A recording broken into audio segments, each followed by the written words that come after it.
पुंडलीकवरदा हरी विठ्ठल, श्री ज्ञानदेव तुकाराम, सद्गुरु समर्थ त्र्यंबकानंद महाराज की जय। माऊली ज्ञानेश्वर महाराज की जय। जगद्गुरु तुकाराम महाराज की जय। श्री गुरुदेव दत्त।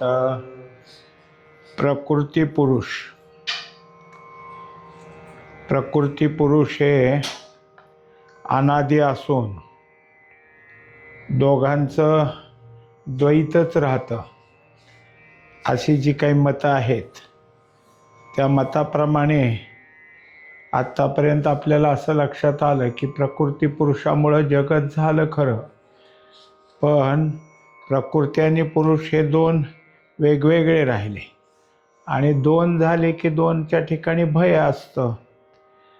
पण अद्वैत सिद्धांत काय सांगतो ते आता सांगणार आहेत। एतद्योनीनि भूतानि सर्वानित्युपधारय अहंकृत्स्नस्य जगतः प्रभव प्रलयस्तथा।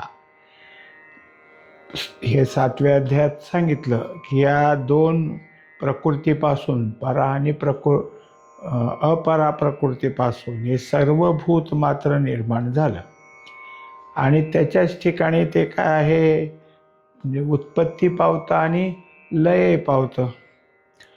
मत्तः परतरं नान्यत् किंचिदस्ति धनंजय मयि सर्वमिदं प्रोक्तं सूत्रे मणिगणा इव।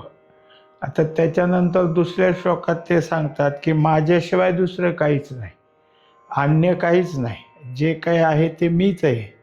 आणि माझं असणं म्हणजे कसं आहे, तसं दोऱ्याचेच मणी केले, दोऱ्याची गुंडी आणि दोऱ्यामध्येच ओवली, तर दोऱ्याशिवाय दुसरं काही नाही तिथं। तसं हे माझं सूत्रे मणिगणा इव, म्हणजे सूत्र्याचे मणी जसे असतात त्याच्याप्रमाणे मी सगळा हा एकच आहे। रसोहमप्सु कौन्तेय प्रभास्मि शशि सूर्ययोः प्रणवः सर्ववेदेषु शब्दखे पौरुषम नृपुः।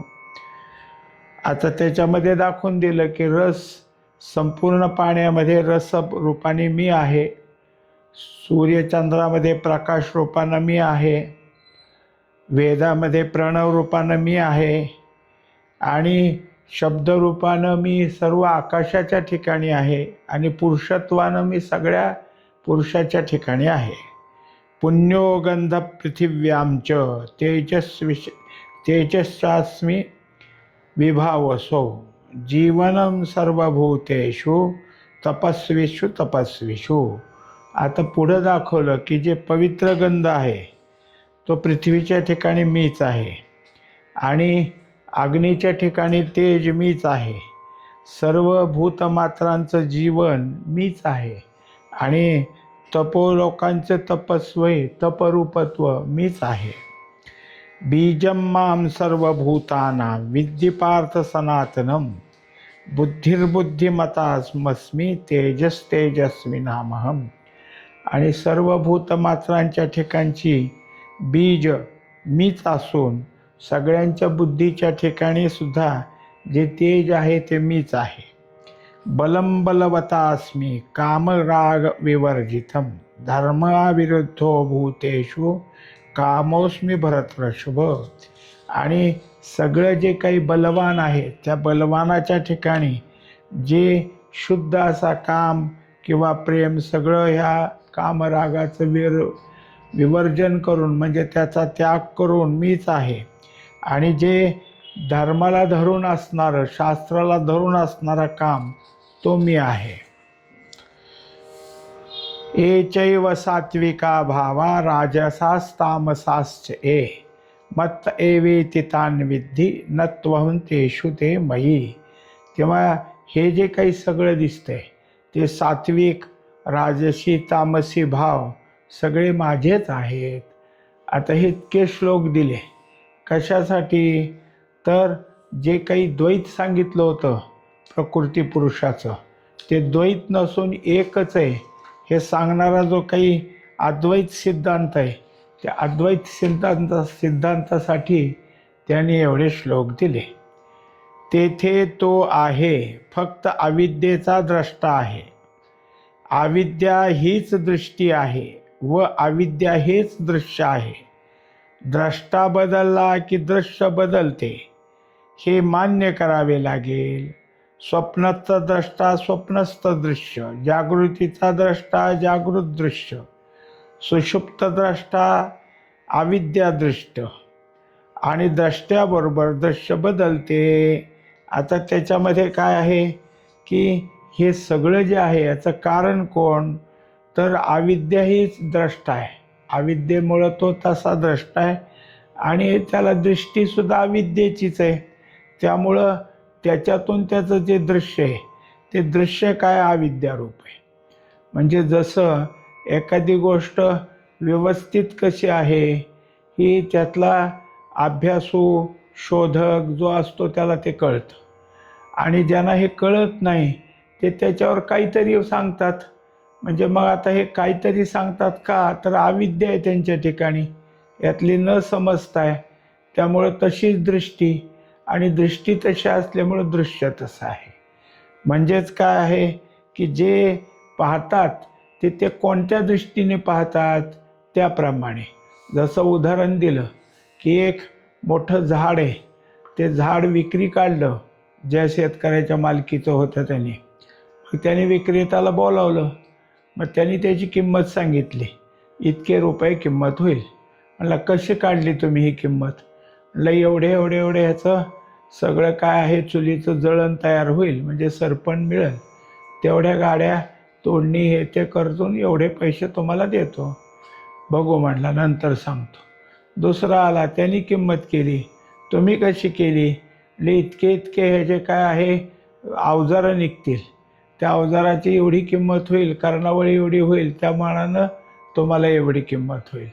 तिसरा आला, त्यांनी सांगितलं मग ह्याचं एवढं फर्निचर होईल, इतके इतकं फर्निचर होईल आणि तितके त्याला विक्रीला येतील आणि एवढे आमचे बाकीचा खर्च येईल. तो झाला. मग आता काय आहे की जो सरपण म्हणून पाहतो होता त्याची दृष्टी, जो काही आहे की अवजार म्हणून पाहतो त्याची दृष्टी, दुसरा आहे तो फर्निचर म्हणतो, म्हणजे झाड एकच पण पाहणाराची दृष्टी कशी आहे. तसं झाड दिसलं, दृश्य त्याला कसं दिसलं, त्यात किती गाड्या सरपण आहे, म्हणजे एका गाडीत इतके मन बसतं, मग इतक्या मनाप्रमाणे किती झालं तो हिशोब करतो. दुसरा काय आहे फर्निचर कोणतं होतं त्याचा. तिसरा अवजारं होते, बाकी जे काही शेतीला लागते ते अवजारं तो त्याच्यात तो पाहतो. ते झाड एकच पण पाहणारे का वेगवेगळे झाले, तर द्रष्टा आणि तशी दृष्टी, त्यामुळं तसं दृश्य दिसलं. आता त्याच ह्या सगळ्या गोष्टी अशा झाल्या की स्वप्नस्थ द्रष्टा, आणि त्याला कोणतं दृश्य आहे, स्वप्नस्थ दृश्य आहे. जागृतीचा द्रष्टा, त्याला जागृती दृश्य आहे. म्हणजे आता त्याला याला काय स्वप्नस्थ जे काय असेल ते भास, आणि ह्याच्या पुढे हे विश्वजग, हे सगळं काय झालं जागृत द्रष्ट्याला झालं. पण सगळ्याला सारखं असतं असं नाही. जे जे काही दृश्य दिसल त्यातला द्रष्टा कोणत्या विचाराने असेल त्याप्रमाणे. एक सांगतात उदाहरण की रस्त्याने दोन माणसं चालली होती, एकाच्या डोक्यावर गादी होती वळकटी केलेली, आणि काखेमध्ये तक्क्या, मोठा उशीसारखा मोठे तक्क्या, आणि तो पुढं चाललेला, त्याच्या मागं चांगले इस्त्रीचे कपडे घातलेले झकपक पांढरे शुभ्र तो मागं चाललेला. माणसाने पाहिलं, म्हटलं हे पुढचा नौकर दिसतोय, हे मालक दिसतेच. तो मालक तो नौकर घेऊन चाललाय मालकासाठी सगळं, असं म्हणणारे परत जेव्हा गावात आले तेव्हा हे एक धर्मशाळा होती, तिथं बसलेले, तर ज्यांनी चांगले कपडे घातले होते त्यांनी काढून ठेवलेले एक टावेल गुंडाळायला आपला बसलेला, आणि जो डोक्यावर गादी घेऊन चालत होता त्यांनीच गादी अंतरली तोच बसलाय. मग हे आले, म्हणले अहो आम्ही तर मगाशी समजलो तुम्ही मजूर आहे हा मालक आहे, मग तुमच्यातला खरा मालक कोण आणि खरा मजूर कोण? म्हटलं आमचा त्या एकमेकाचा काही संबंध नाही, मला गादीशिवाय बसणं होत नाही म्हणून मी गादी घेऊन हिंडतो, हा म्हणला मला कुठेही बाहेर चालले की चांगले कपडे असावे वाटतात. आता काय निवांत बसायचं म्हणून हे आपले साधे कपडे, साधा टॉवेल गुंडाळून बसलो. म्हणजे दृश्य काय, मग विचार काय झाला, तर दृश्याला बघून द्रष्ट्यानं तसा विचार केला. म्हणजे दृश्य खरोखर तेच होतं का, तर नाही. द्रष्टा जसा त्या दृश्याला ठरवेल तसं त्या ठिकाणी तो द्रष्टा आणि दृश्य यांचं दर्शन होत होतं. आता तिसरी गोष्ट सांगितली की सुषुप्ती द्रष्टा. सुषुप्तीतला द्रष्टा काय पाहतो, अविद्या हेच पाहतो. कारण त्याच्या ठिकाणी अविद्येनं त्याला पूर्ण नकळणं असतं. हे पण दोन्ही नकळण्यावरच आहेत. सुषुप्ती स्वप्न काय आणि जागृती काय, एक नकळण्याचाच आविष्कार आहे. पण इथं पूर्ण नकळणे, पूर्ण आवरण आहे. म्हणून पूर्ण आवरणात काय पाहिलं, अविद्या दृश्य पाहिलं. आता हे सगळे द्रष्ट्याबरोबर दृश्य बदलतं हे आपल्याला दाखवून दिलं. उलट दृश्याबरोबर द्रष्टा बदलतो म्हणावे तर दृश्य स्थायी होईल. आता जर दृश्यामुळं द्रष्टा बदलतोय असं जर म्हणावं तर दृश्य काय झालं, स्थिर झालं. दृश्य काही स्थिरच असतं असं नाही, ते स्थिर झालं. दृश्याच्या अधीन द्रष्ट्याला राहावे लागेल व त्या दृश्याचा कल्पक द्रष्ट्याहून अन्य असावा लागेल. मग आता त्याच्यामुळं स्थायी दृश्य झाले की द्रष्टा जो आहे त्या द्रष्ट्याचा कल्पक दुसरा झाला. मग कल्पक जर दुसरा झाला तर आत्ता आपण उदाहरण घेतलं होतं की हा कोण दिसतोय मालक, हा कोण दिसतोय मजूर. मग कल्पक कोण झालतं, तो द्रष्टाच झालता का नाही, याच्याशिवाय वेगळा कसा होईल. आणि मग द्रष्टा पराधीन होऊन त्याच्या कर्तृत्वाला वाव राहणार नाही. म्हणून तिथं पराधीनता येईल, कारण कोणीतरी कल्पक वेगळा, मग द्रष्टा त्या कल्पनेच्या आहारी गेलेला आणि दृश्यानं त्याला बदलवलेलं. हे सगळंच काय आहे, बदलल. यासाठी द्रष्टा जसा तसे दृष्टी सृष्टीवादात द्रष्ट्याच्या दृष्टीत सृष्टी आहे, एरवी सृष्टीच नाही. तेव्हा मग ह्यात काय पाहिलं आपण, तर द्रष्टा जसा तसं दृश्य. म्हणजे त्या द्रष्ट्यानं जे पाहिलं तेच. एकंदरीत काय आहे की दृष्टी आणि सृष्टी हे जे दोन आहेत त्याच्यामध्ये द्रष्ट्याच्याच दृष्टीत सृष्टी आहे. एरवी सृष्टीला काय, आपण जसं डोळे झाकून घेतले, पुष्कळ दिवसाची वेळ आहे, समोर अनेक गोष्टीत, पण आपण डोळे झाकले, कुठं काय दिसतंय, पुढचं असून नसल्यासारखं झालं. म्हणजे द्रष्ट्याच्याच काय आहे की दृश्य हे द्रष्ट्याच्यामुळं आहे. वरील विचाराने हे पटण्यासारखे आहे. लहान 1 महिन्याचे बाळ आहे, त्याला आपण उभे धरून सर्व रानावनातून हिंडवून आणू. त्याला सांगू, ही नदी बघ, ही नदीकाठची झाडी बघ, हा डोंगर बघ, हा वाघ बघ, हा माणसे खातो, हे धान्य बघ, हे आपले खाद्य आहे. त्याला सृष्टी आहे का, त्याला सृष्टी आहे का, दाखवणाऱ्याला आहे, पण पाहणाऱ्या बाळाला डोळे असून सृष्टीचा बेपत्ता आहे. आता जसं लहानसं बाळ आहे, म्हणजे काही महिन्याचंच, त्याला जर रानावनातून सगळी माहिती देत आलं तर ह्याला काहीच कळणार नाही. याचं कारण काय, तर त्याची दृष्टी तशी नाही, हे समजून घेणारी दृष्टी नाही. आणि त्यामुळं दाखवणाऱ्यांनी खूप जरी दाखवलं, खूप त्याच्या सगळे नावं सांगितली, तर ह्या बाळाला तो त्याचा द्रष्टा नसल्यामुळं त्याचे डोळे असूनसुद्धा त्याला पुढची सृष्टी बेपत्ता आहे. म्हणजे काय, आता आपण तरी काय करतो की पाहतो आणि रंग हे आपल्या ओळखीचे आहेत. कोणी अंगात कोणता शर्ट घातला आहे, कोणता रंग आहे, इकडं काय रंग आहे, तिकडं काय रंग आहे. पण प्राण्याला हे समजत नसतं. प्राण्याला फक्त काळा आणि पांढरा एवढाच रंग माहिती, त्यांना हे रंगीतपणा नाही माहीत. म्हणजे एकंदरीत काय आहे की जे जे दृष्टीत असतं तेच आपल्या ठिकाणी काय आहे, समोर येतं. त्याला निदान एवढे तरी सांगितले की निदान ही तुझी आई बघ, व मी तुझा बाप बघ, हा मुलगा त्या जगाचा द्रष्टा नाही. आता त्याला आई बघ बाप बघ म्हणलं तरी इतक्या लहान वयाचा असल्यामुळं पूर्णतः आई कळत नाही. 5-6 महिन्याचं झालं बाळ म्हणजे 5 महिन्याचं झाल्यावर आई कळते, 6-7 महिन्याचं झाल्यावर बाप कळतो, किंवा आजूबाजूचे सगळे कोणीतरी आपल्या जवळचे तेवढं कळतं. त्यामुळं ते बाळ साधारण 8-9 महिन्यानंतर कुणी दुसऱ्याने घेतलं तर लगे ओरडतं, कारण त्याला आता ओळख यायला लागली. आणि त्याच्या आधी कोणीही घ्या, कुणाकडे जातं, कुणालाही हसतं ते. पण मुलगा ह्या जगाचा द्रष्टा नाही, तो आपल्या अविद्येचा द्रष्टा आहे. तो या आई बापाच्या व डोंगर नद्याच्या सृष्टीत नाही. द्रष्टा आणि दृश्य याचा असा संबंध आहे की मुलाचे डोळे उघडे आहेत, त्याला हे दृश्य नाहीच का, पण असून त्या दृश्याचा द्रष्टा नाहीच. म्हणून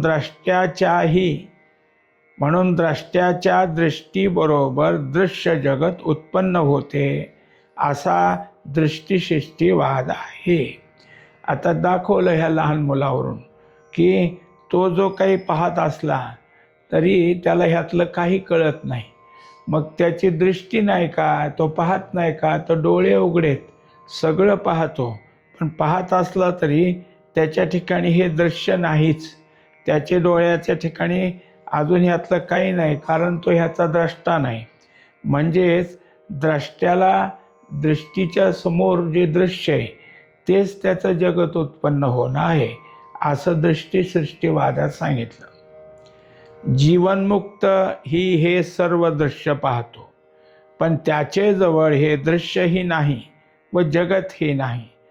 तो दिसते ते ब्रह्म, पाठीमागे ब्रह्म, पुढे ब्रह्म, वर खाली आत बाहेर सर्वत्र ब्रह्मच पाहतो, त्याला संसार दुःख नाही. आता तेच कुणाला सांगितलं? जीवनमुक्ताला. कारण जीवनमुक्ताच्या ठिकाणी सगळं काय झालंय, आता ब्रह्मरूप झाले. म्हणून मग जे जे काही त्याला समोर दिसत असेल ते सगळं ब्रह्मच आहे, सगळीकडं ब्रह्मच आहे. त्याच्यामुळं त्याला हे सगळं ब्रह्मरूप दिसतं. मग आता हे सगळं जग दिसत नसेल का? दिसत असेल.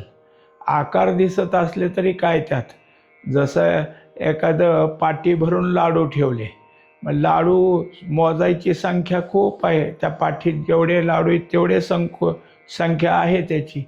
पण एखाद्या लाडूचा तुकडा काढून बघितला आणि चव बघितली, मग ती कळाली चांगला आहे, गोड आहे, म्हणले आता दुसऱ्याचं बघा, आता तिसऱ्याचं बघा. असं काहीच गरज नाही, कारण सगळे लाडू एकाच ह्याचे सगळे आहेत हे निश्चित जसं होतं तसं त्यांना हे एकदा एकाच्या ठिकाणी आत्मा म्हणजे ब्रह्म आहे हे कळल्यावर सगळ्याच्या ठिकाणी ब्रह्मच आहे.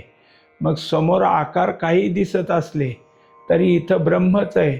म्हणजे जसं माऊली म्हणतात की या उपाधी माझी गुप्त, चैतन्य असे सर्वगत, ते तत्वज्ञ संत स्वीकारती. हे चैतन्यच आहे असं त्यांना वाटत असतं, त्यामुळं त्यांच्या ठिकाणी आत बाहेर ब्रह्मच आहे. मग आता सर्वच ब्रह्म असल्यामुळं त्याला संसार नाही, दुःख नाही. मग आता त्याच्यात त्याला अजातवाद अद्वैतवाद पटला. आता यांच्या ठिकाणी काय काहीच नाही एका ब्रह्माशिवाय असं म्हणल्यामुळं त्यांचं जे काय आहे म्हणणं त्याला अजातवाद म्हणायचं किंवा तो अद्वैतवाद आहे. यावरून अविद्या दृष्टी ही प्रकृती व ती अविद्यावृत ज्ञानातच आहे, ती त्या ज्ञानाबरोबर अनादी आहे पण शांत आहे. आता हे सगळी अविद्या दृष्टी ही प्रकृती, आणि ती कशी अविद्येने आवृत्त आहे, म्हणजे तिथून जे ज्ञान बाहेर पडतं ते अविद्यावृत ज्ञान आहे. आणि त्या ज्ञानाबरोबर ही सगळी काय आहे की असणारी प्रकृती ही अनादी, म्हणजे कधी कुणापासून जन्माला आली हे सांगता येत नाही म्हणून अनादी. पण ही अविद्या विद्येनं किंवा अज्ञान ज्ञानानं जातं, म्हणून ही अविद्या पण ही शांत, अनादी पण ही शांत आहे. तिला भिन्न म्हणता येत नाही. अभिन्नही म्हणता येत नाही, ती अनिर्वचनीय आहे. एखादा मनुष्य आहे, त्याची शक्ती त्याहून भिन्न की अभिन्न, तर अभिन्न म्हणावी तर रोगग्रस्त झाला असता त्याची शक्ती गेल्याची दिसून येते. दुसऱ्याने उठवून त्याला धरून चालवावे लागते. भिन्न म्हणावी तर त्याच्याशिवाय दुसरीकडे राहण्यास तिला स्थान नाही. अग्नीची दाहकता शक्ती आहे, ते अग्नीहून भिन्न की अभिन्न. अभिन्न म्हणावी तर अजबेस्टॉस धातूचा पत्रा ठेवून त्यावर बोट ठेवले तर हात पोळत नाही. जोडा घालून निखाऱ्याहून चालत जाता येते. हाताला काही औषधी चोळून हातात निखारा धरता येतो. भिन्न म्हणावी तर हे प्रतिबंध दूर होताच पोळतो. आता त्याच्यात हे दाखवून दिलं की जसं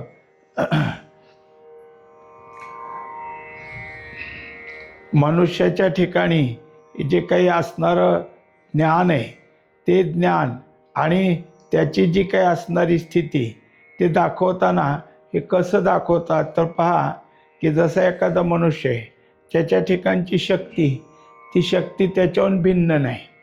आणि ती भिन्न नाही म्हणावं तर काही काळानं त्यातला काही आजार झाला तर शक्ती क्षीण होते. म्हणजेच त्याच्याजवळ नव्हती असं नाही, होतीच, पण ती शक्ती क्षीण झाली, मग त्याच्यातून ते भिन्नही नाही. दुसरी गोष्ट झाली, अग्नीपासून दाहकता भिन्न नाही. मग एखाद्याने प्रयोग केले, त्याच्यासाठी त्याने काय आहे की धातूचा पत्रा घेतला आणि ते अग्नीवर ठेवून बोट ठेवलं तर पोळलं नाही. निखाऱ्याहून जोडा घालून चालला, पोळायचं नाही. हे सगळे काय झालं, प्रतिबंधक उपाय झाले, म्हणून त्याला त्याच्या ठिकाणी ते कळून आलं. आता त्याप्रमाणे आत्मा आणि त्याचे अविद्यावृत्तीचे ज्ञान हे भिन्न काढता येत नाही. मग आता काय झालं, आत्म्याचं ज्ञान आहे पण अविद्यावृत्तीनं आवृत्त झालं, म्हणून ते ज्ञान आता कसं दिसू लागलं तर विपरीत दिसू लागलं. पण ते भिन्न आहे असं नाही ना, ते बाजूला काढता येत नाही, अभिन्न ठरवता येत नाही. व ज्ञान कल्पक आहे व ज्ञान आत्म्यात्मक आहे, आत्म्याचे रूपच आहे, पण ही अनिर्वचनीय प्रकृती आहे. वास्तविक हे सगळं जे काय आहे ते आत्म्याचंच ज्ञान आहे, पण या प्रकृतीच्या ठिकाणी हे सगळं आपल्याला काय आहे, अविद्येमुळं त्या आत्म्याचं रूप किंवा आत्म्याचं ज्ञान वेगळं वाटतं.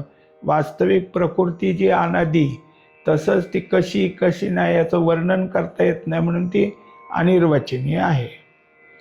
अर्धनारी नटेश्वर जो पुरुष तोच, अर्धनारी नटेश्वरी जो पुरुष तोच नारी, ते ज्ञानच द्रष्टा म्हणून उभा करतो व अविद्यावृत्तीने आत्म्याला संसारी सुखदुःख भोगवितो. आपणच आपल्या ज्ञानाने संसार बनतो. यावरून प्रकृती व पुरुष एकच आहेत, परंतु ही दोन्ही अंगे जोपर्यंत आहेत तोपर्यंत एकच दोनपणाने राहणार व भोगणार. आता त्यांनी एक ऐक्याने दोन दाखवताना काय केलं तर आत्म्याचंच ज्ञान आहे, पण प्रकृतीद्वारा बाहेर येत असल्यामुळं आपल्याला ते भिन्न दिसलं, वेगळं दिसलं. वास्तविक काय आहे, तेच ज्ञान आहे, तोच द्रष्टा आहे, पण पाहतो कशातून, अविद्यावृत्तीच्या रूपातून. म्हणून त्यांनी आत्मा त्यातलाच, त्या ज्ञानाचाच आत्मा, पण संगती लागली प्रकृतीची, म्हणून आत्म्याला संसारी सुखदुःख, तो सुखदुःख भोगणारा हे ठरवलं. आणि त्याच ज्ञानानं, म्हणजे त्याचं जे ज्ञान त्या अविद्येशी तादात्म्य झाल्यामुळं तेच ज्ञान स्वतःला मी संसारी, मी प्रकृतिवान असं सगळं म्हणू लागला. आता ते पाहायला गेलं तर दोन्ही एकच आहे, आत्म्याच्या ज्ञानाशिवाय काहीच नाही. पण आत्म्याचं ज्ञान आता बुद्धीचं ज्ञान झालं, कारण बुद्धीच्या विशेषणानं मला कळतं असं म्हणू लागली. म्हणजेच काय झालं, त्या अविद्यावृत्तीच्या आवरणातनं ते ज्ञान बाहेर पडलं की तिथंच काय आहे की दोनपणा जागा झाला. वास्तविक दोनपणा नाहीच, एकच आहे. पण जोपर्यंत मधलं हे आवरण आहे अविद्यारूपाचं, तोपर्यंत आपल्या ठिकाणी प्रकृतीचा भाग दिसणार. दैवी हेषा गुणमयी मम माया दुरत्यया मामेव ये प्रपद्यन्ते मायामेतांतरन्ति ते. हीच माया तरण्यास कठीण आहे. ज्ञानाचा द्रष्टेपणा हाच जगतोत्पत्ती, स्थिती व लय करणारा आहे. दिवस व रात्र ही सूर्यात नसून पाहणाऱ्याच्या ज्ञानात, द्रष्टेपणात आहेत. त्याप्रमाणे उत्पत्ती, स्थिती, लय हे खरोखरीचे नसून पाहणाऱ्याच्या अविद्यावृत्तीत आहेत. या वृत्तीचा पालट करणे जरूर आहे, कारण हिनेच जगाचा अध्यस्थ संबंध घडवून आणलेला आहे. खरोखर जग नसून ब्रह्मावर विवर्त अध्यास आहे. आता या सगळ्यामध्ये ही जी काही माया आहे की जी भगवंताच्या सानिध्यातली, पण तिनं ज्ञानाच्या दृष्टेपणानं हे काय केलं, जगत उत्पत्ती, स्थिती, लय हे सगळे घडवून आणले. सूर्याचा उदय होतो, सूर्याचा अस्त होतो, ह्या सगळ्या गोष्टी घडवल्या आणि त्याच आमच्या ठिकाणी पक्क्या केल्या. आता विषय असा आहे की जी माया आम्हाला हे सगळं जगत उत्पत्तीचं, स्थितीचं दाखवते, त्यात आम्ही गुंतलो. त्या मायेला ही नाही असं म्हणून म्हणता येईल का आम्हाला? तर आम्हाला म्हणता येणार नाही. जे मायेपासून दूर निघालेत, माया त्यांच्याजवळ नाही, तेच आपल्याला मायेच्याबद्दलचं व्यवस्थित माहिती देऊन आपल्याला दूर काढतील. म्हणजेच याच्याकरता तर त्यांनी दिलं की मामेव ये प्रपद्यन्ते मायामेतांतरन्ति ते. जे मला शरण येतील तेच ह्या मायातून तरतील. मग आता मला शरण येणं म्हणजे कुठं शरण यायचं आहे, काय, असा विषय आता सांगणार आहे. पुंडलिक वरदारी विठ्ठल श्री ज्ञानदेव तुकाराम सद्गुरु समर्थ त्र्यंबकानंद महाराज की जय. माऊली ज्ञानेश्वर महाराज की जय. जगद्गुरु तुकाराम महाराज की जय. श्री गुरुदेव दत्त.